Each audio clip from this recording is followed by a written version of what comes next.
അസ്സലാമലൈക്കും. ഞാനുള്ള ഉപ്പളഗേറ്റ് നാഷണൽ ഹൈവേയിലുള്ളത് ഈ video skip ആക്കിനെ full ആയിട്ട് നിങ്ങൾ കണ്ടു.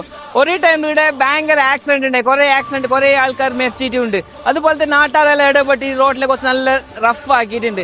ഇപ്പൊ റഫ് ആക്കിയിട്ട് ഒരു 4-5 മാസമായിട്ടും ഒരു ആക്സിഡന്റ് ഉണ്ടായിട്ട് മാഷല്ല നല്ല ഇതിൽ പോകുന്നുണ്ടായിന്. ഇപ്പൊ ഒരു മാസമായിട്ട് ഭയങ്കര ആക്സിഡന്റ് പിന്നെ കൂടിക്കൊണ്ട് ഈ കർണാടക ഈ ഭാഗത്തുള്ള വരുന്ന വണ്ടിക്കാർ ഒരു നോർമൽ 100 സ്പീഡിലെല്ലാം വരുന്നുണ്ട്. അപ്പൊ അവർക്ക് ഈ റോഡിനെ കുറിച്ച് അറിയിക്കല്ല. പക്ഷെ ഇവിടെ ബ്രേക്ക് അടിച്ചിട്ട് ബ്രേക്ക് കിട്ടുന്നില്ല. ഇന്ന് രാവിലെ തന്നെ 2 വണ്ടി തമ്മിൽ കൂട്ടിയിട്ട് ഭയങ്കര ഡാമേജ് ആയിട്ടുണ്ട് വണ്ടി. പക്ഷെ അള്ള എത്തിച്ച് ആൾക്കാർക്കൊന്നും സംഭവിച്ചിട്ടില്ല.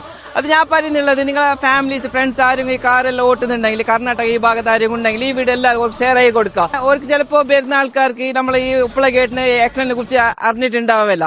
അതുപോലത്തെ കഴിഞ്ഞത്ര ഈ വീഡിയോ നിങ്ങൾ ഷെയർ ആയി കൊടുക്കുക. നമ്മളെ ഫാമിലിയിലെ ആൾക്കാർ ചിലപ്പോൾ ഹോസ്പിറ്റലിൽ പോകുന്ന ആൾക്കാർ, ഹോസ്പിറ്റലായിട്ട് വരുന്ന ആൾക്കാരുണ്ട്, ചിലപ്പോൾ നല്ല സ്പീഡിലുണ്ടാവും.